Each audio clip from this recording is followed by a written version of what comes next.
بسم اللہ الرحمن الرحیم الحمد للہ رب العالمین والصلاة والسلام علی سید الانبیاء والمرسلین وعلی آلہ وصحبہ اجمعین ومن تبعهم بإحسان إلى يوم الدين. فقد قال الله تبارك وتعالى في القرآن الكريم: فأعوذ بالله من الشيطان الرجيم بسم الله الرحمن الرحيم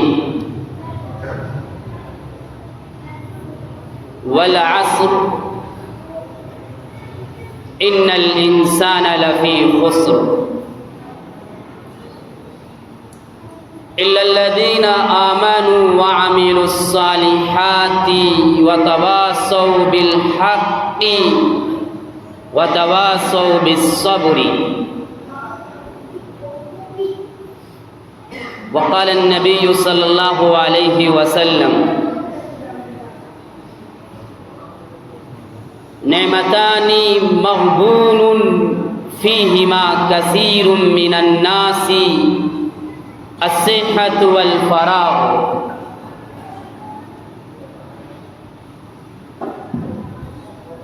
بزرگان دین،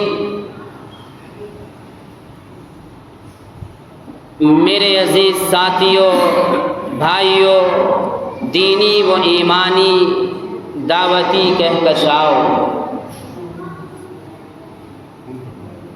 آج آپ لوگوں سے جس عنوان پر، جس ٹاپک پر بات کرنے کا موقع میسر آ رہا ہے، وہ عنوان ہے وقت کی اہمیت، پنکچولیٹی، وقت کی پابندی. میرے عزیزوں اور دینی و ایمانی بھائیوں، وقت کا اندازہ کیسے لگایا جاتا ہے، وقت کی اہمیت کیسے معلوم ہوتی ہے؟ اگر آپ چاہتے ہو کہ وقت کی اہمیت آپ کو معلوم ہو تو آپ ایک سال کی اہمیت کے بارے میں اس شخص سے جانیے جو امتحان میں فیل ہو گیا ہے. اگر آپ چاہتے ہو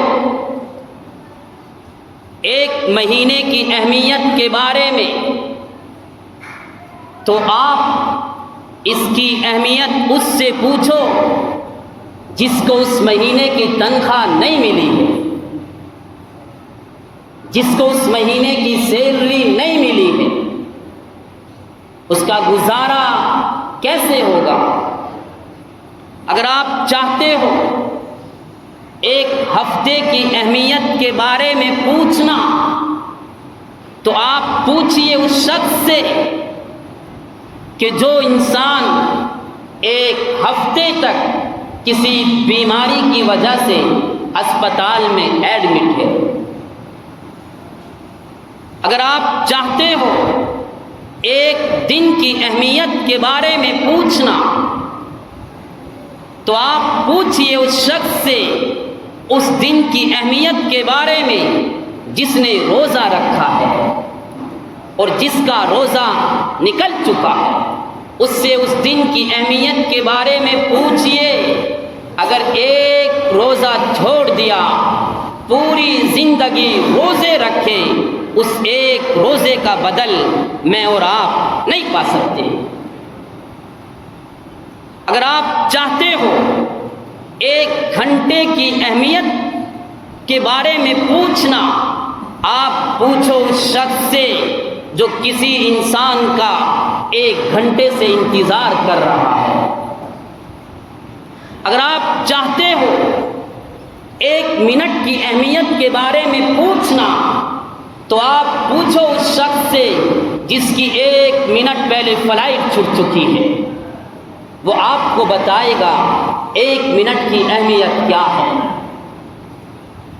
اگر آپ چاہتے ہو 1 سیکنڈ کے بارے میں کسی سے اس کی اہمیت پوچھنا تو آپ پوچھئے اس شخص سے جو 1 سیکنڈ پہلے کسی حادثے سے، کسی ایکسیڈنٹ سے بچ گیا ہے۔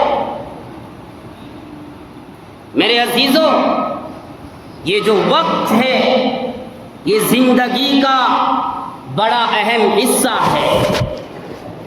جس انسان نے اپنے وقت کو ضائع کر دیا، اپنے وقت کی قدر نہیں کی، وقت پر کام نہیں کیا، وقت پر منزل پر نہیں پہنچا، تو پھر دوبارہ وہ اس وقت کو نہیں پا سکتا ہے۔ آج جو نقصان ہے، جو خسارہ ہے، وہ اسی چیز کا ہے کہ مجھے اور آپ کو وقت کی اہمیت نہیں معلوم ہے۔ میں اور آپ اپنے وقت کو صحیح جگہ استعمال نہیں کرتے ہیں۔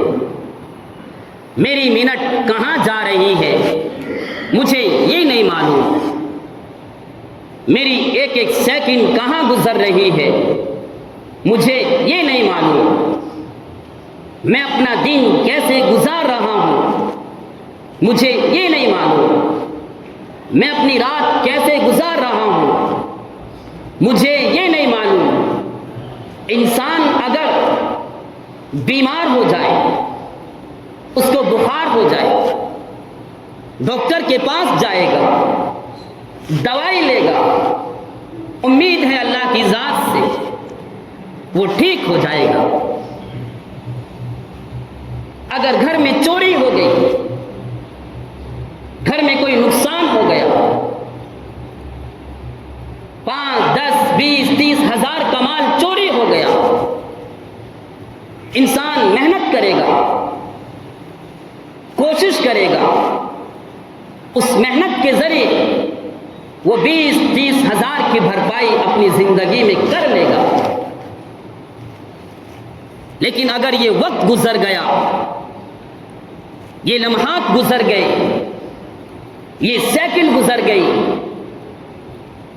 تو یاد رکھنا ان کی بھرپائی دنیا میں آج تک کوئی نہیں کر پایا ہے، نہ کر پایا ہے، نہ کر پائے گا۔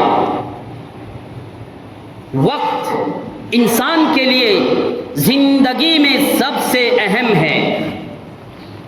جس نے اپنے آپ کو وقت کا پابند بنایا، جس نے اپنے آپ کو وقت کے ساتھ ڈھالا، وہ زندگی میں کامیاب ہوا۔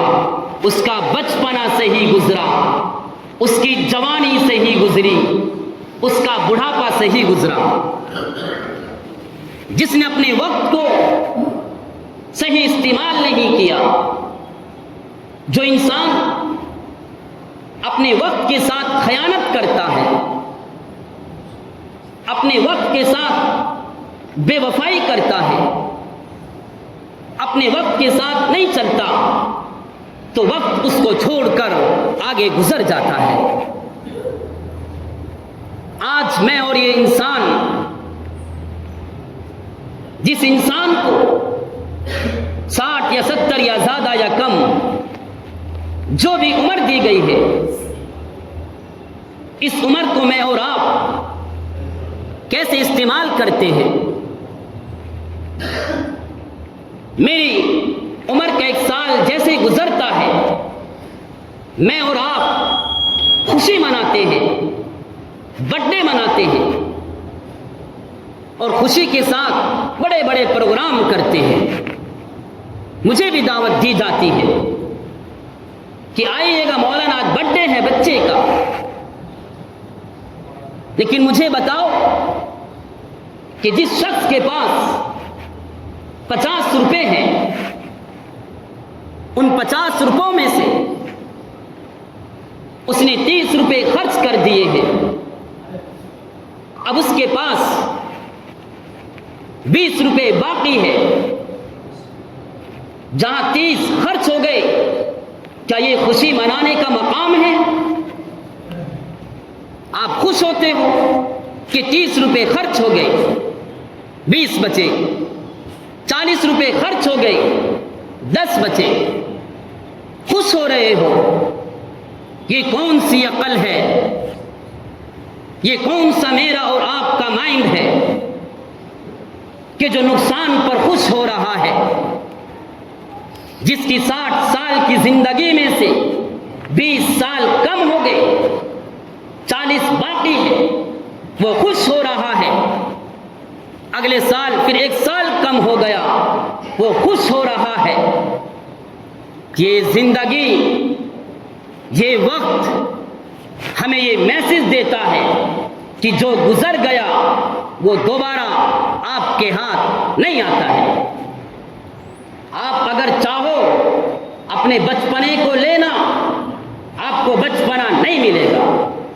آپ اگر چاہو اپنی جوانی کو لینا، آپ کو جوانی نہیں ملے گی۔ آپ کا بچپنا گزر گیا، آپ کی جوانی گزر گئی۔ میری اور آپ کی زندگی برف کی مانند ہے، ایک جگہ برف رکھا ہوا ہے، وہ برابر پگھل رہا ہے۔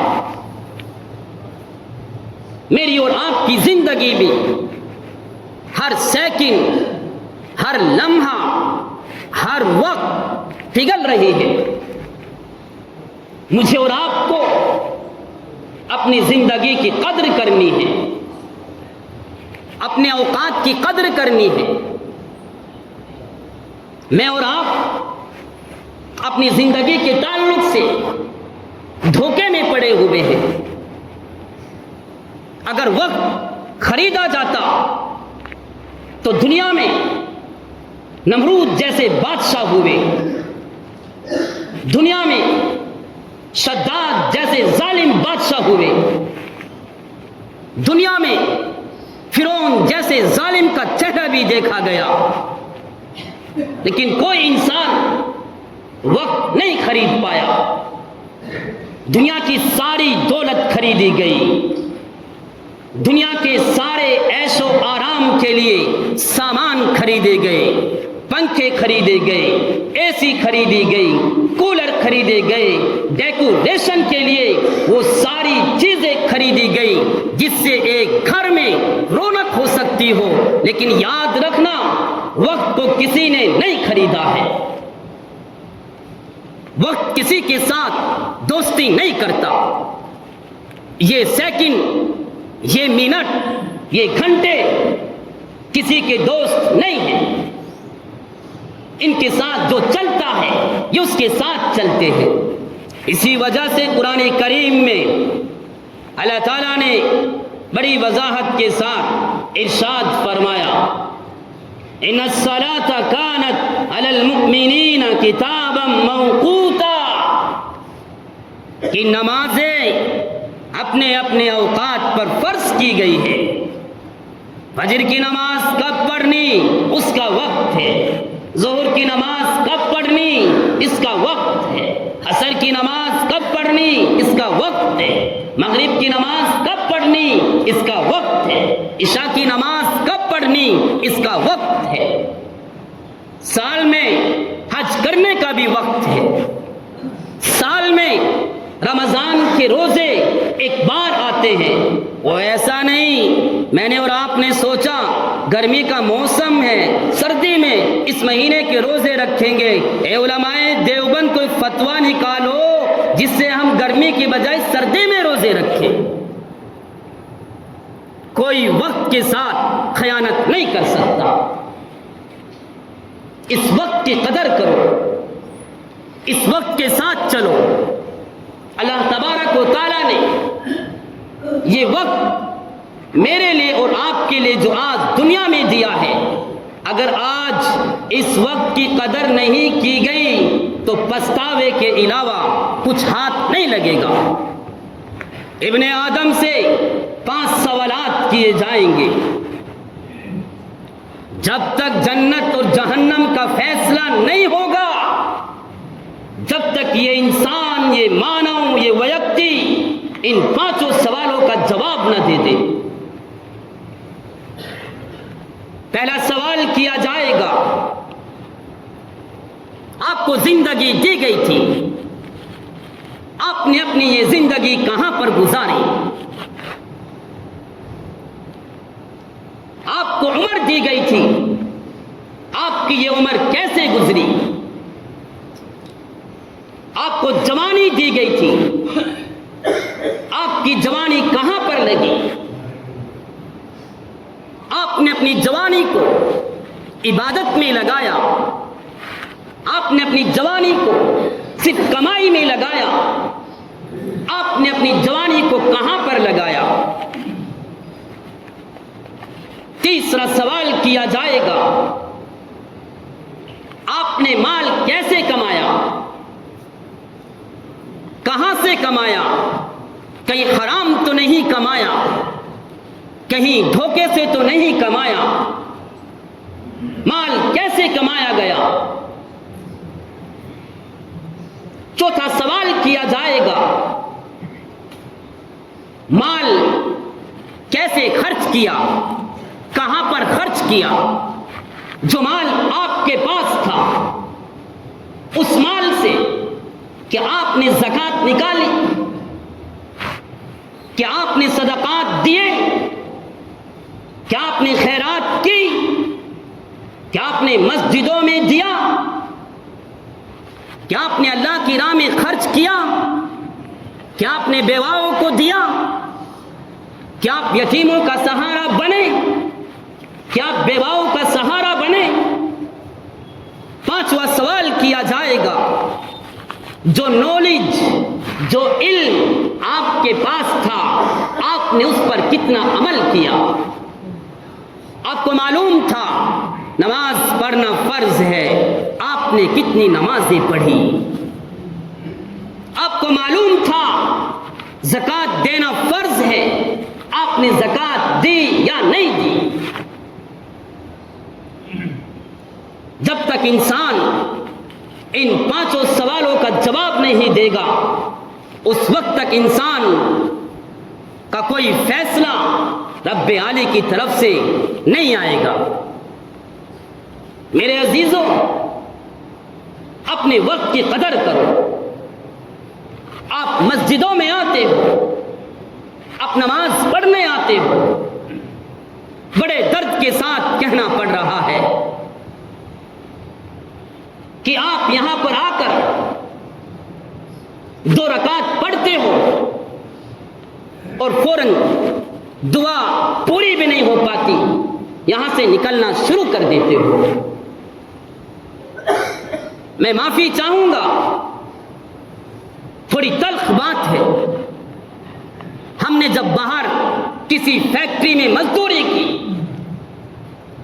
یا کسی ٹھیلے پر کوئی کام کیا، ہم نے وہاں بھی لوگوں کے حقوں کو مارا، ہم نے وہاں بھی جھوٹ بولا، ہم نے وہاں بھی ایمانداری سے کام نہیں کیا، ہم نے باہر بھی حق مارا، ہم حق مار کے مسجد میں آئے، اور جب مسجد سے نکلتے ہیں یہاں سے بھی حق مار کے نکلتے ہیں، سنتیں چھوڑ کے نکلتے ہیں، نوافل چھوڑ کے نکلتے ہیں، حق مار کے آئے، حق مار کے جا رہے ہیں۔ آج کیا آپ نے یہ سمجھ لیا کہ میری صحت میرا ساتھ دے گی، موت میرے قریب سے نہیں گزرے گی؟ تو یاد رکھیے گا، نعمتان مغبون فیہما کثیر من الناس، الصحت والفراغ۔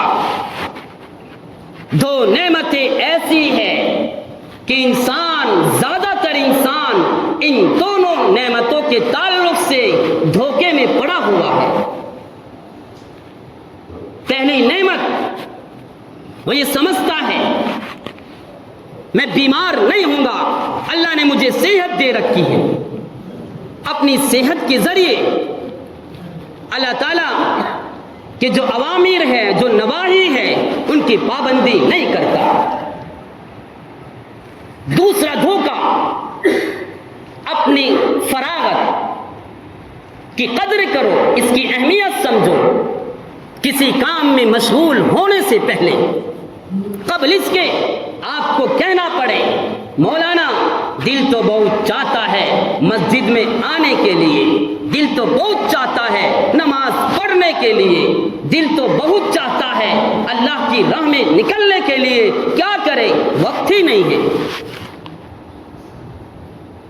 یہ جملہ ایک کہانی، ایک قصہ بن کر رہ جائے گا۔ اللہ تعالیٰ نے دن اور رات میں آپ کو 24 گھنٹے دیے ہیں۔ ایک گھنٹے میں 60 منٹ ہوتی ہے۔ ان 60 منٹوں کو جب ہم 24 گھنٹوں سے ملٹی پلائی کرتے ہیں، 1440 منٹ مجھے اور آپ کو ملتے ہیں۔ مجھے بتاؤ ان 1440 منٹ میں سے آپ نے کون سی ایک منٹ اللہ کی عبادت میں لگائی؟ جبکہ ایک ایک منٹ میں آپ بڑے کام کر سکتے ہو۔ سورہ فاتحہ تقریباً سب کو یاد ہے، الحمدللہ والی یہ سورت سب کو یاد ہے۔ اس سورت میں 140 لفظ ہیں اور سورہ فاتحہ انسان ایک منٹ میں 5 مرتبہ پڑھ سکتا ہے، صرف ایک منٹ میں 5 مرتبہ پڑھ سکتا ہے۔ میں وقت کی قدر بتلا رہا ہوں۔ جب انسان سورہ فاتحہ ایک بار پڑھے گا اور ایک لفظ پر 10 نیکیاں ملتی ہے، جو 1400 نیکیاں آپ کے رجسٹر میں لکھ دی گئی، اور 5 بار پڑھتے ہو تو 60,000 نیکیاں آپ کے نامہ اعمال میں لکھ دی جاتی ہے، صرف ایک منٹ میں۔ اس ایک منٹ کی یہ اہمیت ہے۔ اسی وجہ سے میں نے کہا تھا تقریر کے شروع میں، اگر ایک منٹ کی اہمیت پوچھنی ہو تو پوچھو اس شخص سے جس کی فلائٹ نکل چکی ہے۔ میں نے کہا تھا شروع میں، اگر ایک سیکنڈ کی اہمیت پوچھنی ہو تو پوچھو اس شخص سے جو کسی حادثے سے ایک سیکنڈ پہلے بچ گیا ہے۔ تو سورہ فاتحہ 5 بار پڑھیے، 24 گھنٹوں میں سے صرف ایک منٹ، 1440 منٹوں میں سے ایک منٹ سورہ فاتحہ کی تلاوت کیجیے، 60,000 نیکیوں کا خزانہ لے کر چلیے۔ سورہ اخلاص، قل هو اللہ احد، ایک بہت چھوٹی سورت ہے۔ حدیث میں آتا ہے کہ جو انسان 3 مرتبہ سورہ اخلاص کی تلاوت کرتا ہے، اس کو پورے قرآن پڑھنے کا ثواب ملتا ہے۔ اور ایک منٹ میں آپ سورہ اخلاص کو، جہاں تک میں سمجھتا ہوں، 12 مرتبہ پڑھ سکتے ہو۔ میں پڑھ کر آیا ہوں۔ آپ کو سورہ اخلاص پڑھنے کے بعد 12 مرتبہ 4 قرآن پورے کرنے کا ثواب ملے گا۔ بخشیے اپنے مردوں کو، فری کا خزانہ ہے۔ بخشیے اپنے مرحومین کو، مرحومات کو، 3 بار سورہ اخلاص پڑھیے، ایک قرآن کا ثواب پہنچائیے۔ وقت کی قدر ایسے معلوم ہوتی ہے۔ قرآن کے ایک صفحے میں 250 الفاظ لکھے ہوئے ہیں تقریباً۔ ایک صفحے کو انسان 2 منٹ میں آرام سے تلاوت کر لیتا ہے۔ ایک لفظ پر 10 نیکیاں ملتی ہیں، اور 250 لفظوں پر انسان کو 2500 نیکیاں ملے گی۔ مسلمانوں، وقت کی قدر کرو، وقت کی اہمیت سمجھو، اپنی زندگی میں پنچولیٹی لاؤ قبل اس کے کہ وقت ہمیں دھوکہ دے دے، پھر ہم رب کریم کے سامنے گڑ گڑائے، روئے، چلائے۔ یہ رونا، یہ چلانا کچھ کام نہیں آئے گا۔ قرآن کریم کی یہ چھوٹی سی سورت والعصر، قسم ہے زمانے کی، ان الانسان لفی خسر، سارے کے سارے انسان خسارے میں ہے، نقصان میں ہے، مگر صرف 4 لوگ کامیاب ہے۔ الا الذین آمنوا، پہلا وہ جو ایمان لایا، وعملوا الصالحات، دوسرا وہ جس نے نیک کام کیے، وتواصوا بالحق، تیسرا وہ جس نے حق کی وصیت کی، وتواصوا بالصبر، چوتھا وہ جو صبر کی تلقین کرتا رہا۔ یہ 4 انسان فائدے میں ہیں، اس کے علاوہ سارے کے سارے انسان، امیر و غریب، قاری و حافظ، مولوی و مفتی، سب نقصان میں ہیں۔ اللہ تبارک و تعالی وقت کی اہمیت سمجھنے کی توفیق عطا فرمائے، مرنے سے پہلے وقت کی قدر کی توفیق عطا فرمائے۔ وآخر دعوانا ان الحمد للہ رب العالمین۔